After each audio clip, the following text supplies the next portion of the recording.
Unang Korinto, 5 kabanata. Nakarating nga sa akin ang balitang mayroong kabilang sa inyo na gumagawa ng imoralidad. Kinakasama niya ang asawa ng kanyang ama.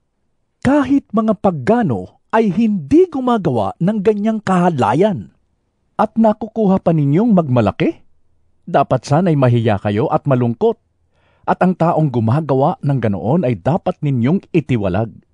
Kahit wala ako riyan sa katawan, nariyan naman ako sa espiritu, kaya't parang nariyan na rin ako.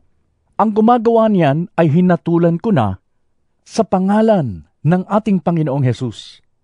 Kapag kayo'y nagtipon-tipon at ang espiritu ko ay nariyan, sa kapangyarihan ng ating Panginoong Hesus, ibigay ninyo kay Satanas ang taong iyan upang masiraman ang kanyang katawan, maliligtas naman ang kanyang espiritu sa araw ng Panginoon.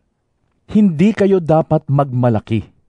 Hindi ba ninyo alam ang kasabihang napapaalsa ng kaunting pampaalsa ang buong masa? Alisin ninyo ang lumang pampaalsa, ang kasalanan, upang kayo'y maging malinis.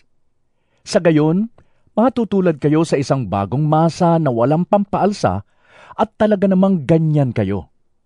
Sapagkat naihandog na ang ating korderong pampaskwa na walang iba, kundi si Kristo. Kaya't ipagdiwang natin ang Paskwa.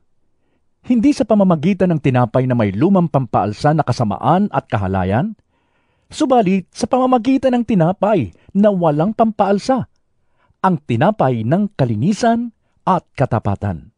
Sinabi ko sa aking sulat na huwag kayong makikisama sa mga nakikiapid. Hindi ang mga di mananampalatayang nakikiapid, sakim, magnanakaw, o sumasamba sa Diyos-Diyosan ang tinutukoy ko. Sapagkat kinakailangan ninyong umalis sa mundong ito para sila'y maiwasan. Ang tinutukoy ko na huwag ninyong papakisamahan ay ang nagsasabing sila'y Kristiyano, ngunit nakikiapid. Sakim, sumasamba sa Diyos-Diyosan, nanlalait, naglalasing, at nagnanakaw. Ni huwag kayong makikisalo sa ganyang uri ng tao. Wala akong karapatang humatol sa mga hindi Kristiyano. Ang Diyos ang hahatol sa kanila. Ngunit hindi ba't dapat ninyong hatulan ang mga nasa loob ng iglesia? Sabi nga sa kasulatan, itiwalag ninyo ang masamang tao.